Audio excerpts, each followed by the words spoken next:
Good morning. Today I'll step through a concise roadmap for how Australian Software Holdings responds to mandatory climate-related financial reporting and how we turn it into strategic and financial capability rather than a compliance burden.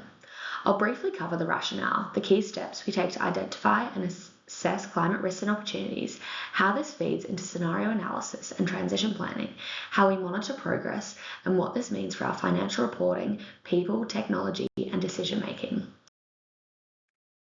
Climate-related disclosures under AASB S2 and ISSB represent a shift in how climate risk is treated, from a narrative issue to a regulated financial input.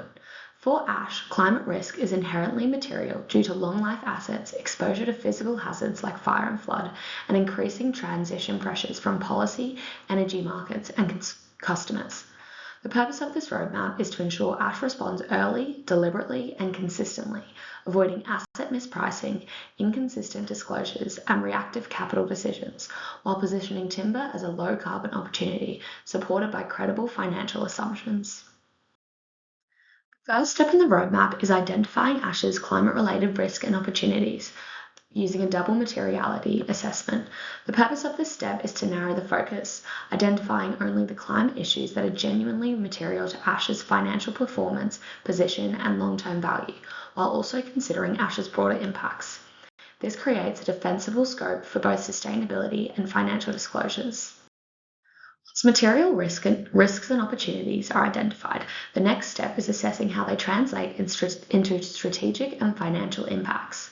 This includes impacts on operating costs, capital expenditure, asset resilience, supply reliability, and demand. The purpose here is to explicitly connect climate risks and opportunities to the levers executives already manage: strategy, margins, asset performance, and capital allocation.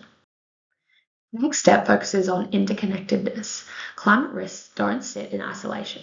They interact with safety, productivity, insurance, expansion plans, and long-term asset strategies. The purpose of this step is to avoid siloed thinking and ensure climate considerations are embedded into core business planning, rather than treated as a standalone sustainability exercise. Material risks defined, we move into scenario analysis. This step assesses how ASH performs under different plausible physical and transition scenarios, such as increased fire frequency, extreme weather, energy price volatility, and policy tightening. The purpose is not to predict outcomes, but to understand exposure and stress test resilience across a range of futures. The next step is testing whether ASH's current strategy remains resilient under those scenarios. This includes reviewing assumptions used in long-term planning, investment decisions, and asset utilization. Importantly, this step ensures climate assumptions are aligned with those used in financial forecasting and impairment testing, rather than sitting outside financial decision-making. Final scenario step is integration. Here, insights from scenario analysis are translated into actions, identifying where strategy, risk mitigation, or investment sequencing may need to change. This step also documents key assumptions and uncertainties, creating transparency and auditability for future disclosures. Now, the transition plan brings previous steps together in a structured pathway. For ASH, the transition plan is not a standalone climate document. It links decarbonisation and resilient actions directly to capital planning, asset management, and financial outcomes. Its purpose is to demonstrate credibility and alignment between strategy, operations, and financial reporting. This slide outlines how targets, metrics, and transition actions are defined. Targets are aligned with operational realities and investment cycles, ensuring they are achievable and reflected in budgets, forecasts, and asset strategies, not aspirational statements disconnected from financial planning. The following two slides are essential in ensuring we can consistently track performance, monitor progress against targets, and produce disclosures that are reliable, decision useful, and aligned with our financial reporting. It provides the structure needed to move from one-off reporting to ongoing performance management. At a high level, the framework brings together 5 core data requirements that must be monitored across the business. Environmental data, including emissions across Scope 1, 2, and 3, social capital data, human capital data, governance data, and business model and financial data. These data sets allow ASH to assess climate and sustainability risks and opportunities holistically, link them to strategy and capital allocation, and demonstrate progress over time. A strong data and technology strategy is critical to making this work. Centralized systems, consistent data definitions, and appropriate controls support effective analysis, scenario testing, and audit-ready reporting.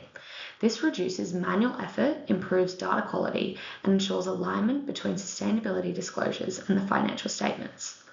Overall, this framework enables ASH to meet regulatory requirements while also strengthening decision-making, accountability, and long-term value creation. The outputs from this roadmap directly influence ASH's financial reporting. Climate risk and transition drivers can materially affect cash flow forecasts, capex timing, asset useful lives, impairment outcomes, provisions, inventory valuation, and the cost and availability of capital. This requires consistent assumptions across front half disclosures and the balance sheet, profit and loss, and cash flow statements, supported by clear documentation of materiality and key estimates under IAS 1, IAS 36, IAS 16, and IAS 37. Delivering this roadmap requires coordinated uplift across the organisation. Governance, finance, operations, sustainability, data, and P&C all have defined roles. The key shift is mindset, treating climate risk as a financial and strategic input embedded into everyday decision-making, rather than a reporting afterthought. In summary, this roadmap positions ASH to meet mandatory climate reporting requirements in a way that protects value, strengthens decision-making, and supports long-term resilience. Thank you.